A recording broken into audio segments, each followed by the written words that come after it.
Today on Across the Fence, the call of the loon is a call to action. We're going to learn about the birds, the scientists, and the volunteers involved in Vermont's Loon Conservation Project.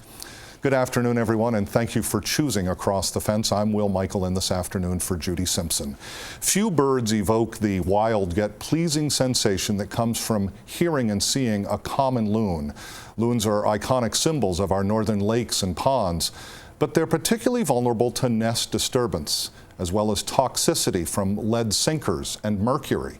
And that's where Vermont's Loon Conservation Project comes in. The project is led by the Vermont Center for Eco Studies and its chief partner, the Vermont Fish and Wildlife Department. As Rebecca Gonn shows us, the Loon Conservation Project is securing a future for loons in our state.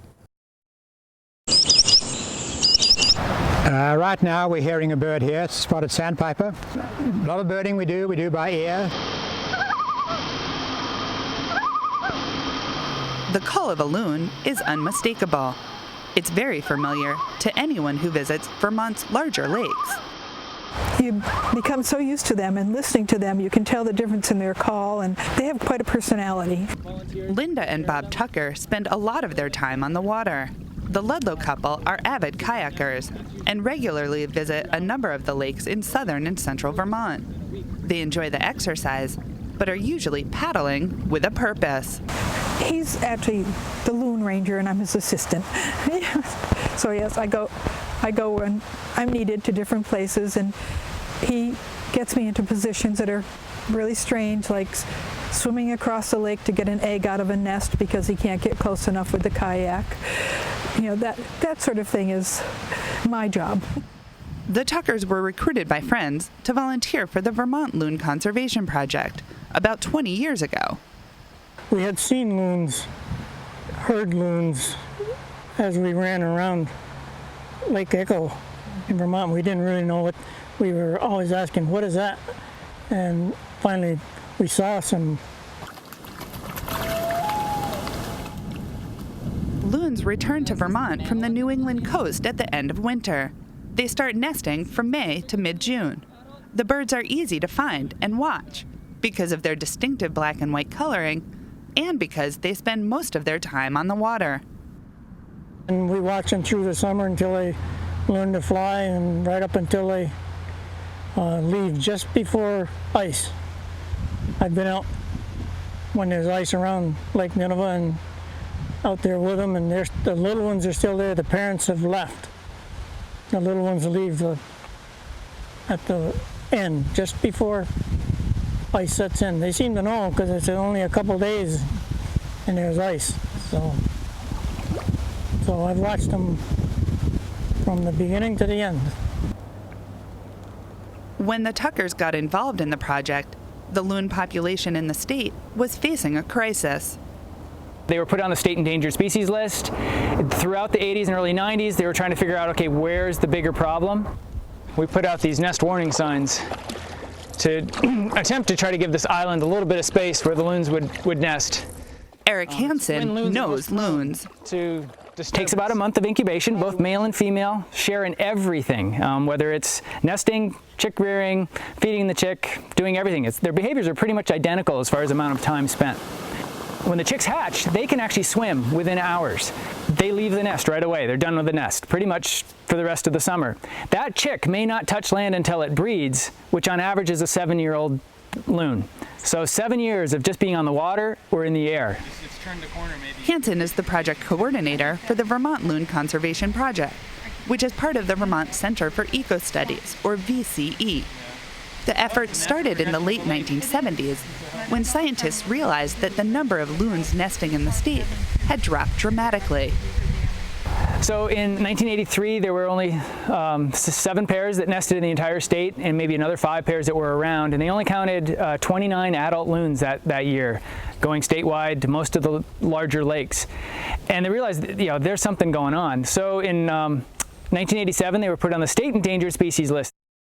At that time, scientists took a look at the remaining loons and their habitats to figure out what had caused the drastic decline and what could be done to turn it around. One piece of the puzzle was identifying certain types of lead fishing lures as poisonous to the birds and getting those banned. Another important piece was to protect the areas where loons build their nests. And one of the bigger issues that came up, or obvious issues, especially one that we could have an effect, was at the nesting site. They're very prone to disturbance. They don't walk on land, so if something comes near them, they want to get into the water. They feel safe in the water, but they don't really feel safe sitting there, whether that's a human on shore, whether it's a boater. So trying to protect some of the sites that are on busier lakes. Another place was places like this, reservoirs that go up and down with hydro operation. Is there anything hydro companies could do to stabilize water? Loons are only nesting, just an inch to 4 or 5 inches off the water, somewhere in there. Sometimes it can be a foot, but it doesn't take much for water to go up and flood a nest. On islands where the birds just can't seem to get a purchase, a successful purchase for whatever reason, we'll use artificial islands. We call them platforms or rafts, which are just really cedar logs with a wire mesh, and we vegetate them, and the loons will use those for nesting. And those are great because they float up and down with the water. VCE Executive Director Chris Rimmer says that the expanding loon population can lead to issues that are both good and bad. As the population increases, which it is annually now, there are more and more loons coming back looking for new territories, looking for mates, and some of these birds are actually creating problems for the existing pairs. So a male, for instance, might come into a territory of an existing pair and try to evict the resident male, and there can be some really severe skirmishes. I would call them battles. Now it's a good sign because it means there's a lot of loons and we've done well and they're increasing, but we've seen some territorial takeovers. We've also seen some battles that have resulted in injury and even in 1 or 2 cases death of one of the 2 loons that was fighting. There aren't unlimited available territories for loons, so the birds are competing for the few vacancies that remain. It wasn't a problem we had to think about 20 years ago.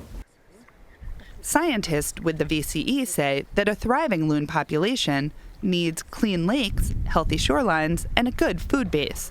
And all of those things are present here in Vermont.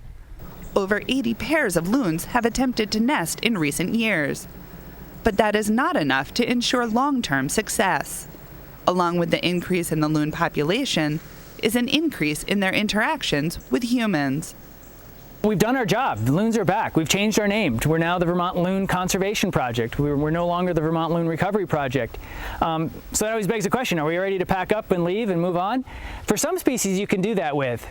For loons, though, their habitat overlaps almost entirely with our recreational habitat. Where we like to boat, where we like to picnic. And so there's always this sort of conflict, or potential for conflict. They're on reservoirs that are going to go up and down. So for at least half of our sites out there in the state, we're going to need some sort of management, whether it's nest warning signs or whether it's the rafts, or at least keeping tabs on them a little more closely. The group currently has placed a number of signs on lakes around the state, indicating loon nesting areas and asking people not to disturb them. Raising awareness has also raised a sense of protectiveness in many places. This pond is pretty well utilized by a lot of fishermen. There's a fisherman just coming in here. And yet these loon have been able to bring off youngsters over several years. And although it's a small pond and lots of people fishing here, it's amazing that with these signs that they put up, people they basically feel that they need to protect these birds. And so I've never seen harassment, and the loons have been successful. The Vermont Loon Conservation Project continues to get calls about loons in distress or stuck on lakes or ponds that aren't big enough for them. Despite that, The species as a whole is thriving in Vermont. Loons are special just because they're so easy to become part of our lives. Protecting a special bird and preserving Vermont's natural environment for generations to come. In Killington, I'm Rebecca Gonn with Across the Fence. Well, thank you, Rebecca. Joining me now are two major players in the Loon Conservation Project. I want to welcome Eric Hanson, who's the project's director, the lead biologist with the Vermont Center for Eco Studies. Good afternoon. Thanks for being with us. And John Buck is a longtime wildlife biologist with the Vermont Department of Fish and Wildlife. Gentlemen, thank you both for coming in. Thanks for having us. Eric, I'm going to start quickly just to follow up on the video that we just saw. What type of fishing tackle or fishing equipment is a problem when it relates to loons? It's pretty much the lead sinkers that are attached to the line, and also lead jigs. And in Vermont, there's some laws about the lead sinkers, half ounce or less. There is no law about jigs, but we're still educating people to try to remove lead from their tackle box, just because it's not only loons, but lots of other species that can get affected and poisoned by it. What are some of the other conservation concerns or challenges facing the loons? We've touched on lead, and we've made a lot of progress there with law and with awareness, but there are other issues that remain. Well, associated with the lead would be just monofilament from fishing gear. The loons will take live bait and lures, so we really try to ask folks to reel in. If the loons are coming in near your boat, pause for a few minutes, see where they go, boat down to the next cove, something like that. Because every year I have to go chase around birds that are caught up with the line. Sometimes we can rescue them, sometimes we can't. I actually just had 2 sightings last week of birds that I banded from those rescues. They'd actually ingested the line right down their throat. We snipped it free, let them go, and this is 2-3 years later now we're seeing those birds. So it can work to save them. It doesn't always happen that way. And another, I think, really neat aspect of the loon is that it's a real symbol and an indicator of our health of our lakes. And mercury is one of the ones we're following. We did some intensive sampling back 2000, 2001 here in Vermont, where we took blood and feather samples just to get an idea of what's going on in mercury in our lakes, and loons being kind of at the top of the food chain. So it's shows that overall Vermont was doing okay, a lot because of our soil chemistry and all of, gets into the nitty-gritty there.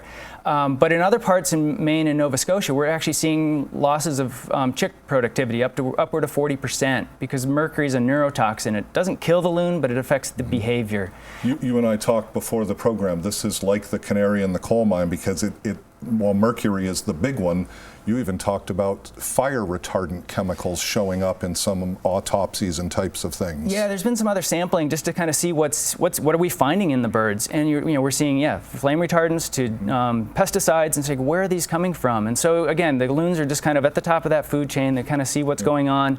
Not always lethal, but we're definitely something we're going to be watching over decades and all the way across the country, which is a neat thing to be able to use this bird for. And we still do mercury sampling, and one of those is by taking eggs that don't hatch, and Linda Tucker mentioned that in the video. We definitely don't want people going out to the nests and doing anything close, but when we have an abandoned nest or chick hatches but one egg doesn't hatch, I'll work with the volunteers very closely and safely to make sure that we can get that egg and get it to the laboratory. Because that yields excellent research results. That tells you a lot. And it's opportunistic. Yep. It's very easy to get that type of sample versus going to actually intensively go out and try to catch a bird, which is risky in its own right. John Buck, we saw scientists and volunteers in Becky's video. Who are the big players in this project? How does it work? Well, it involves a tremendous number of people and organizations, and Eric carries the lion's share of all this work and his army of volunteers. The restoration couldn't have happened without all of that.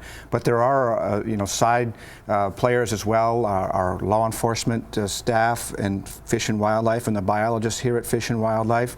And the VINS Rehab Center has been really crucial in helping those loons that we've been able to rehabilitate and release back in the wild, those that have been caught in the fishing line or have been ill for some reason or other, or injured, and then been able to be restored to the wild. We have just about 90 seconds or less here, and I have some notes here on loons through the seasons, John. Summertime in particular, what do paddlers, general public, what do we need to be aware of, gentlemen, height of the summer, June, July, August? Because it's my understanding that's really the critical time here in Vermont. Is that fair? Sure, it is. Because the chicks are still young. They haven't fledged yet. They don't know how to fly. They're with their parents. And we have the greatest, I think, human intensity use on the water at this time of year.